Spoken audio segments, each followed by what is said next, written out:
Hi guys, welcome back to another video with Pratham Test Prep. This is your host Sanjeet Bhatia again with a new video on your legal affairs for your CLAT and AILET 2022.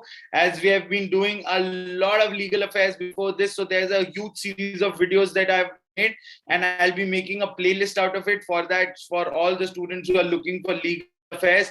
They can definitely go there and read some of the legal affairs that we have discussed during our time in these sessions that we've been doing for so long, right? So the first request that I do to all of you is to hit the like, share and subscribe button. If you haven't hit on the like, share and subscribe, please hit on the like, share and subscribe, and don't forget to hit the bell icon also, right? As you all know, my name is Sanjeet Bhatia. I'm a graduate from National Law Institute University in Bhopal, which is amongst the top 5 law schools of the country, and I have cleared my CLAT in a long back ago, and I've been training a lot of students in my time being and also while in my law school times. So what we'll do today is we'll be discussing some of the legal affairs that have happened in the past few weeks and 1 or 2 weeks, and we will be portraying some of our views on that also, right? So this is very important activity that I do on every Monday so that you guys keep a habit of reading these cases and also understanding what interpretation leads to these.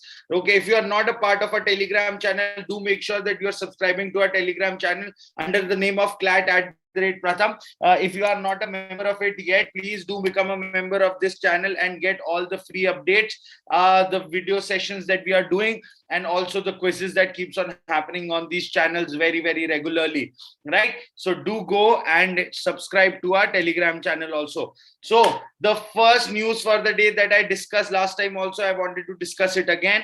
That is the marriage increasingly being used as a tool to coerce people into religious conversion. This is how the UP government has defended the anti-jihad law. So if you are someone who's reading anti-jihad law, you will keep on reading this a lot now in the news. And there is a lot of discussion that keeps on going on in Uttar Pradesh regarding the Muslim and Hindu marriages that happen in our country, as we are a secular country, but there are certain laws that tends to speak the other language also, right? So now you have to see that the Uttar Pradesh government has defended the UP prohibition of unlawful conversion of religious act of 2021 before the Allahabad High Court by submitting that since the marriages is being used as an instrument to convert individuals religion against his or her will, therefore the act seeks the remedy to this malady, right? So there is a lot of conversions that are happening in this case. So they are looking for a remedy for this malady. Now, this was the submission that was done by the UP government by the way of an affidavit that was filed in the bunch of public interest litigation that were challenging the act.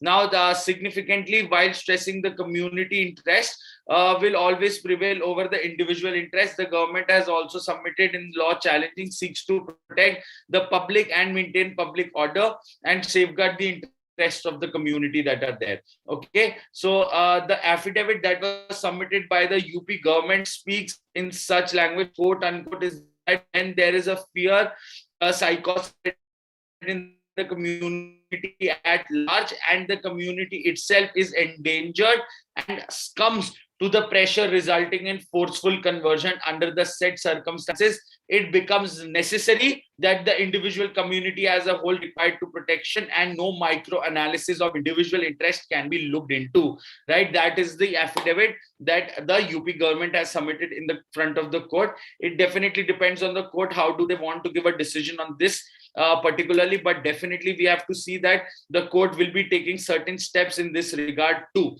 Okay, coming to the next part, that is the confession to the NDPS officer is inadmissible, right? That means the drug and psychoactive substances, right? So that is what is happening.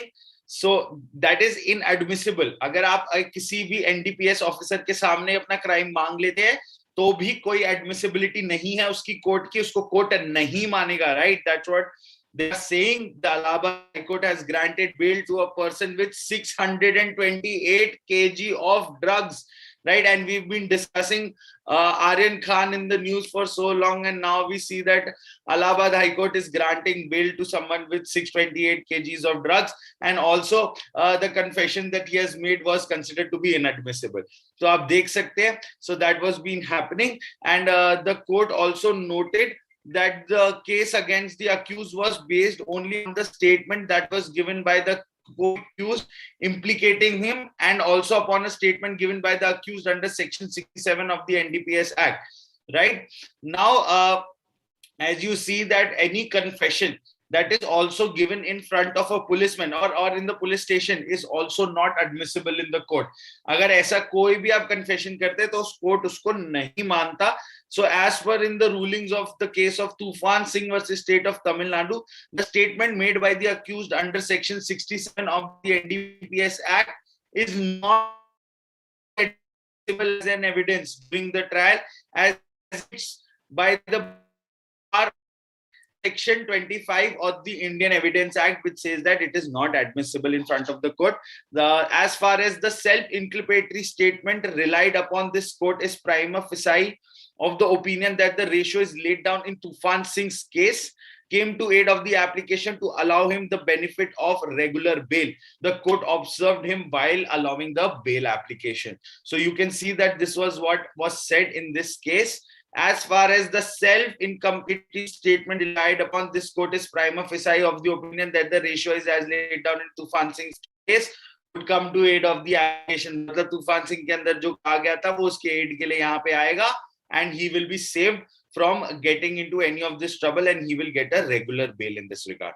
Okay, so this was what the court observed while allowing the bail application. Okay, coming to the next case for the day. What is the next case for the day? That NDPS Act, all the cases that happens in the NDPS Act, NDPS cases, false implication, right, is a stereotype defense of accused who are found in the possession of contraband. That's what the Allahabad High Court has said in the case of Sridham Adhikari versus the Union of India through Directorate of Revenue Intelligence. Right, that's what the court has said. Okay, so now referring to the case that was registered under the NDPS Act, any general defense means the statement that is used by the accused to get out of that crime is a defense, right? Is an exception to that act. Okay, जैसे हम अगर पढ़ते हैं criminal law के अंदर defences क्या होते हैं, राइट, कि insane mind was involuntary intoxication, so ऐसे डिफेंसेस एनडीपीएस के अंदर भी एग्जिस्ट करते हैं. So false implication is one of the defence that is used by most of the people while they are running a case in the NDPS act. Right, so this was what was being said here, is that the NDPS Act, when any accused is there in that, so they mostly use false implication. That's what the Allahabad High Court has said, and it is the stereotype which is raised in every case. Right, this assertion came from the bench of Justice Chandradhari Singh while dealing with the bail application of 4 NDPS accused booked under 820 of the NDPS Act in the possession of 650 kilos of drugs. Right, so that's what was happening in this case also. So there was a person who was caught, and they are saying that false implication is what is being used as a defense of the accused. So अगर आप पढ़ रहे तो आपको ये समझ में आ रहा होगा कि ऐसी चीजें बहुत आएंगी, और आपको ऐसी चीजें के बारे में पता होना चाहिए कि डिफेंस क्या है, कॉन्ट्राबैंड क्या होता है, stereotype defence of the accused क्या मतलब क्या होता है, फॉल्स इम्प्लीकेशन का मतलब क्या होता है. You should know all these things very, very clearly, and you should have the right interpretation of these terms in your mind also. So I hope you are able to understand it a little bit now. Okay, so coming to the next case. Now, Allahabad High Court has said something, need to look at live-in relations from the lens of personal autonomy rather than the notions of social morality. As we have read a lot of cases about live-in relationship, Punjab and Haryana High Court के बहुत सारे contradicting statements आए हैं live-in relationships के ऊपर, और उन्होंने बहुत सारे decisions भी pass किए हैं इसके ऊपर, and we have discussed all of them. That's why I thought that why not discuss this one also. So it has been straightforwardly said by the Allahabad High Court that if there is someone who's living in a live-in relationship, it should be seen as from the lens of personal autonomy. That means कि ये उनकी मर्जी है कि वो साथ में रहना चाहते हैं, और उसको मोरालिटी और सोसाइटी के लेंस से ना देखा जाए, right? That is what it is being said here, and it is very simple. The court observed that live-in relationship is required to be viewed from the lens of personal autonomy and not of the social prospects and morality. The bench of Justice Patnikar Divakar and Justice Ashutosh Srivastav observed this, thus dealing with two protection pleas that was filed between an interfaith live-in couple.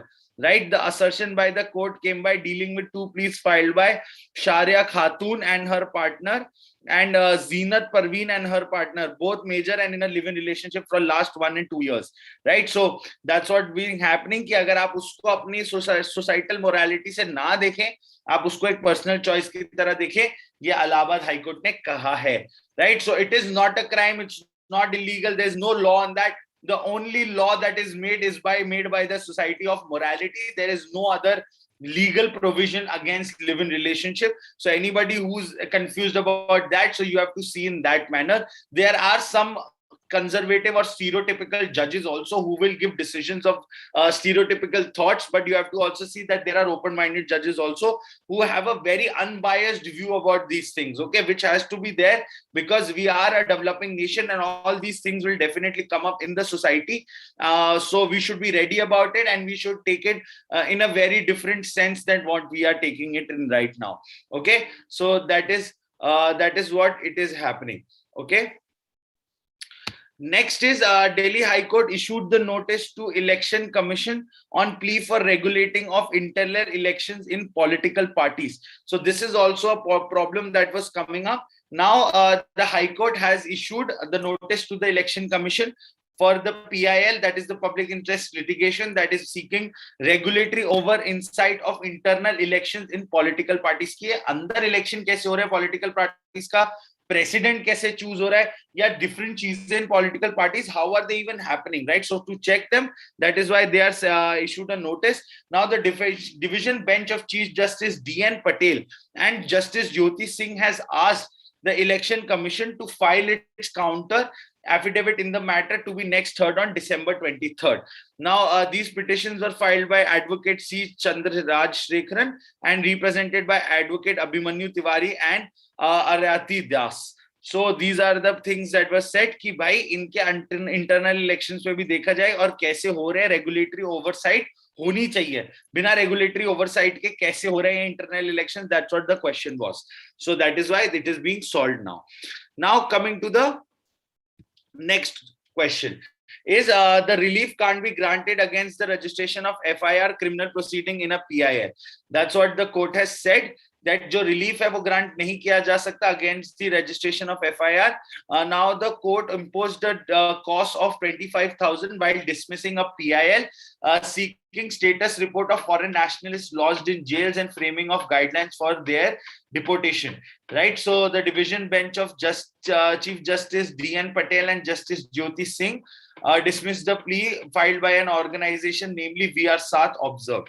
Now, what did the court say? The court said it ought to be kept in mind whenever any offense is registered against any person, then the relief cannot be granted without appreciating the facts of the cases. This writ petition is preferred as a PIL, and therefore reliefs are prayed for cannot be granted by this court for those foreign nationals against whom offenses are registered and who are in lawful custody of the court.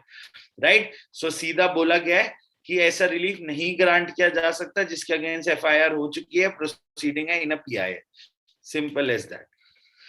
ठीक है. Coming to the next is not interested in any awards. So Karnataka High Court judges has dismissed the plea for declaring judges eligible for Padma or state awards, Padma Shri and state awards के लिए. So the Karnataka High Court justice said we are not interested in getting awards. We are only interested in working. This was said by Chief Justice Ritu Raj Avasthi of the court.